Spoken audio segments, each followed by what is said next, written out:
दोस्तों क्या आपकी फेवरेट एनर्जी ड्रिंक इतनी सारी आ गई यार, लेकिन क्या ये हेल्दी है भी? ये देखो, कोल्ड ड्रिंक में कैफीन की मात्रा कम होती है तब भी ये इतनी एडिक्टिव है। एंड अगर आप इसमें कैफीन डाल दोगे तो अब है ये सुपर एडिक्टिव। और ये सारी एनर्जी ड्रिंक यही है। अब इनके इंग्रेडिएंट देखो, पहला है कार्बोनेटेड वाटर। अगर आप ज्यादा लोगे तो पेट खराब होगा। देन इनमें एडिड शुगर की मात्रा ज्यादा है, ज्यादा लोगे तो मोटापा आएगा। देन इसमें कैफीन की मात्रा ज्यादा है, अगर आप ज्यादा लेते रह गए तो आपको हाई ब्लड प्रेशर की भी दिक्कत हो सकती है। देन इसमें आर्टिफिशियल कलर और फ्लेवर मिलाए गए हैं और ये बन गई सुपर एडिक्टिव ड्रिंक। तो डेली मत पी लेना वरना आदत पड़ जाएगी। By the way, I mean, all the time I see them drinking some shitty drink, and here trying with that wannabe essence. They are both idiots, and it's better to just laugh out and ignore them.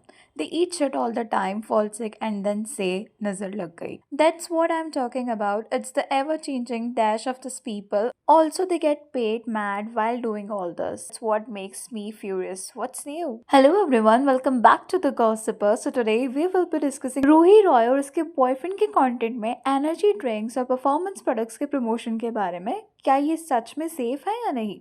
सबसे पहले for those who don't know कि रूही रॉय कौन है, then Ruhi Roy एक popular Indian social media influencer है जिसके Instagram पर hundreds of thousands of followers है और यूट्यूब पे भी काफ़ी फैन बेस है।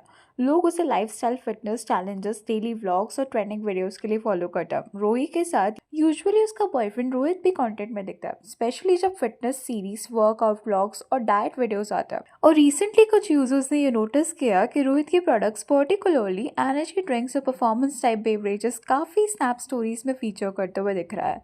इससे कुछ लोगों को लगता है कि ये डायरेक्ट या इनडायरेक्ट प्रमोशन जैसा ही दिख रहा है। सो लोगों का कंसर्न है दैट ये रैंडम ड्रिंक्स रिपीटेडली स्क्रीन्स पर दिखाता है और कोई क्लियर डिस्क्लेमर भी नहीं देता है। अभी let me tell you, energy drinks या परफॉर्मेंस टाइप प्रोडक्ट्स असल में क्या होता है। तो मार्केट में आज काफ़ी तरह के एनर्जी ड्रिंक्स मिलता है, जैसे classic energy drinks with caffeine plus sugar, taurine performance supplements, flavour variants जैसे watermelon, strawberry, tropical etcetera type के आपको मिल जाएंगे। अभी एक एग्जांपल है चैट फ्यूल वाटरमेलन फ्लेवर, जिसे रोहित ने अपने स्टोरी पे फीचर किया था, जिसमें कॉमनली इंग्रेडिएंट्स होते हैं कैफीन ब्लेंड, स्टिमुलेंट्स और न्यूट्रोपिक्स। नेचुरल एंड आर्टिफिशियल फ्लेवर्स भी इसमें होते हैं, इवन स्वीटनर्स भी। जेटफुल का मार्केटिंग इवन बोलता है कि ये परफॉर्मेंस और एनर्जी बूस्ट देता है, पर इसका मतलब ये नहीं कि ये सेफ है for everyone to use it. और मोस्टली कॉशन एडवाइस्ड होता है, जैसे कि caffeine and stimulants hectic amounts में हो सकता है, कुछ इंग्रेडिएंट्स प्रोप्राइटरी ब्रांड्स में होता है जिसका डोसेज क्लियर नहीं होता। हेल्थ रिलेटेड वार्निंग्स भी मिलती है कि over eating, dehydration risk, avoid in pregnancy, children etcetera. Even general energy drinks जैसे रेड बुल, जिसमें हाई कैफीन प्लस शुगर होता है, वो भी हर किसी के लिए एडवाइजेबल नहीं है।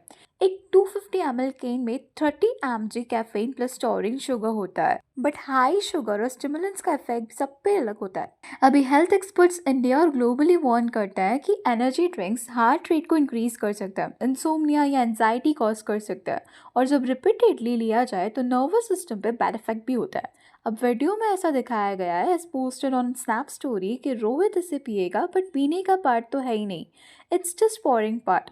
अगर वीडियो में बस दिखाया गया ये ड्रिंक हमने लिया, तब व्यूअर्स इंटरप्रेट करते हैं that as a recommendation, especially जब कोई क्रिएटर फिटनेस या डाइट रूटीन टाइप कंटेंट बनाता है। और रोहित के तो इंस्टाग्राम बायो में भी मेंशन है that he is a licence certified nutrition coach. लोग एक्सपेक्ट करते हैं कि अगर हेल्थ एनर्जी रिलेटेड सजेशंस दिया जाएगा, उसके पीछे किसी क्रेडेंशियल्ड न्यूट्रिशनिस्ट या डॉक्टर का बैकिंग होना चाहिए। लेकिन अगर इन्फ्लुएंसर बस कभी कभी एनर्जी ड्रिंक्स शो करके ये हेल्दी लगता है वाइब दे रही है, तो फॉलोअर्स इजीली उससे एडवाइस जैसे समझ लेते हैं। That's why users are saying कि ये मिसलीडिंग हो सकता है, because young audience naturally assume कर लेगी विदाउट कंसल्टेशन। इनफैक्ट ये एक ट्रेंड भी बन चुका है, whether it's energy drinks, fats burners, pre workouts, detox teas, appetite supplements और बॉडी ट्रांसफॉर्मेशन सप्लीमेंट्स। इन्फ्लुएंसर्स इसे प्रमोट कर देते हैं एंड कई बार तो ट्रांसपेरेंसी के लिए पेड प्रमोशन लेबल भी नहीं करता। नाउ कम्स द क्वेश्चन कि क्या रूही के इंस्टाग्राम रील्स या कंटेंट में ये प्रमोशंस दिख रहा है? तो अगर हम यूजर्स के कमेंट्स देखें तो people are noticing multiple instances where Rohit and Ruhi feature this drinks और related products repeatedly without clear context of medical advice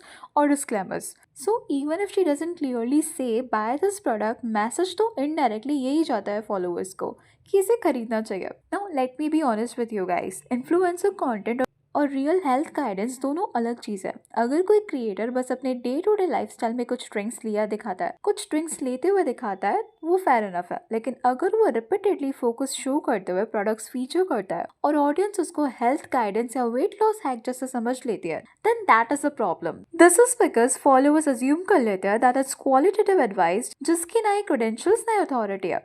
no scientific justification की इंग्रेडिएंट्स क्या है, बट इंस्टेड सिर्फ प्रमोशंस होता है। एंड इट्स नॉट रॉन्ग, सारे प्रोडक्ट्स खराब नहीं होते हैं, but at least you should be transparent with your audience, जैसे कि विदाउट कंसल्टेशन यूज ना करे। As repeated energy drink lifestyle promotion young viewers के हैबिट्स को शेप कर सकता है बिना long term health impacts realise कराए। स्पेशली इंडिया की बात करें तो ये प्रॉब्लम सिर्फ रोही या रोहित तक लिमिटेड नहीं है। इंडियन इन्फ्लुएंसर्स में काफ़ी टाइम से ये देखा जा रहा है जहाँ क्रिएटर्स बिना किसी न्यूट्रिशन या मेडिकल क्वालिफिकेशन के fat burners, detox drinks, appetite suppressants और एनर्जी ड्रिंक्स कैजुअली प्रमोट कर देते हैं। कभी मॉर्निंग रूटीन के टाइम पे, कभी वर्कआउट के बाद ये लो बोल के, और कभी बस प्रोडक्ट हाथ में पकड़ के रील बना दी जाती है। कुछ सेक्शन ऑफ ऑडियंस को लगता है कि ये नॉर्मल है, सेफ है, क्योंकि फेवरेट इन्फ्लुएंसर यूज कर रहा है। Just for an example, Indian fitness creators और लाइफस्टाइल ब्लॉगर्स काफ़ी बार protein brands, pre workout powders या फैट लॉस टीज को अपनी ट्रांसफॉर्मेशन स्टोरी से जोड़ देता है। प्रॉब्लम ये है कि ट्रांसफॉर्मेशन यूजुअली मल्टीपल फैक्टर्स का रिजल्ट होता है, जैसे कि genetics, long term training, calorie deficit, consistency. लेकिन स्क्रीन पे तो सिर्फ प्रोडक्ट हाईलाइट होता है। रिजल्ट ये होता है दैट फॉलोअर्स अज्यूम कर लेते हैं कि अगर मैं भी ये प्रोडक्ट लूंगा या लूंगी तो सेम रिजल्ट मिलेगा। ये वही मिसलीडिंग जोन है जहाँ इन्फ्लुएंसर्स की मार्केटिंग और हेल्थ मिस इन्फॉर्मेशन ओवरलैप हो जाती है। फिर हमने देखा है कैसे डिटॉक्स टी और weight loss drink promotions India में पहले भी बैकलैश फेस कर चुके हैं। ब्रांड्स को कॉल आउट किया गया, पर क्रिएटर्स ज्यादा अकाउंटेबिलिटी नहीं लेता। कोई ओपनली ये नहीं बोलता कि मैं न्यूट्रिशनिस्ट नहीं हूँ या ये सबके लिए सेफ नहीं है। At the end of the day viewers को रिस्पॉन्सिबल होना चाहिए और क्रिएटर्स को ब्लाइंडली फॉलो नहीं करना चाहिए। साथ ही यहाँ क्रिएटर्स की भी अकाउंटेबिलिटी बनती है to be transparent. Anyways, that's all for today. Please let me know your thoughts on this in the comment section. And अगर वीडियो अच्छा लगे तो please like, share and subscribe जरूर करें।